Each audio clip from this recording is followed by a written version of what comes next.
Welcome to peoples voice. ఈరోజు ముఖ్యాంశాలు. Arab దేశంలో అతిపెద్ద హిందూ ఆలయం అబుదాబిలో స్వామినారాయణ మందిరం ప్రారంభించిన ప్రధాని మోదీ. ఆలయంలో ప్రత్యేక పూజలు.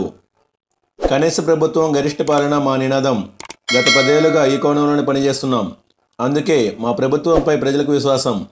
వరల్డ్ గవర్నమెంట్స్ సదస్సులో ప్రధాని మోడీ. ఎన్నికల విధుల్లోకి వాలంటీర్లు ఓకే, అయితే పోలింగ్ ఏజెంట్లుగా వద్దు, నామమాత్రపు విధులకే పరిమితం చేయాలి. కేంద్ర ఎన్నికల సంఘం కీలక ఆదేశాలు. పామాయిల్ కంపెనీల నిలువు దోపిడీ. లీటర్ ప్యాకెట్ బరువు 850 గ్రాములే. 150 గ్రాముల ఆయిల్ను దోచేస్తున్నారు. ధర మాత్రం లీటర్కు వసూలు. లీటర్పై 15 రూపాయల వరకు దందా. రోజుకు 4 నుంచి 6 కోట్ల స్వాహా. నెలకు 100 కోట్లకు పైగా దోపిడీ.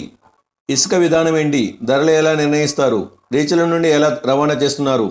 భారీ యంత్రాలతో తవ్వకాలపై కూడా నివేదిక ఇవ్వండి. రాష్ట్ర ప్రభుత్వానికి హైకోర్టు ఆదేశాలు. ఓటుతో వెన్ను విరుద్ధం. జైహో బీసీ నినాదంతో ఏకమోదం. టీడీపీ జనసేన ప్రభుత్వం ఏర్పడ్డాక పలు సంక్షేమ పథకాలను పునరుద్ధరిస్తాం. ప్రజల కష్టాలు చూశాకనే చంద్రబాబు పవన్ సూపర్ 6 ప్రకటించారు. అధికారుల లెక్కలు తెలిసే రెడ్ బుక్ ఇదే. ఉమ్మడి విజయనగరం జిల్లాలో నారా లోకేష్ శంఖారావం. రాజ్యసభ జోలికి వద్దు, ఎన్నికల ముందు ప్రయోగాలు వద్దు, అసెంబ్లీ లోక్సభ ఎన్నికలకు సన్నద్ధమవుదాం. వైసీపీ ముఖ్య నేతలు సంప్రదిస్తున్నారు. అందరినీ తీసుకోలేం. టీడీపీ నేతలతో చంద్రబాబు. వీఆర్ఏల సమస్యలను ఉమ్మడి మేనిఫెస్టోలో చేరుస్తాం. చిరుద్యోగులకు మేము సానుకూలం పవన్.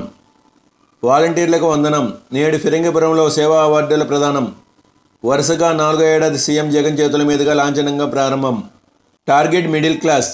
కమల మేనిఫెస్టో కొత్త దిశ. ఏపీ బీజేపీ ఆలోచన. మహిళలు దళితులకు రక్షణ. పాలనలో సంస్కరణలు. ఉపాధి మార్గాల పెంపు. మేనిఫెస్టో రూపకల్పనపై కసరత్తు.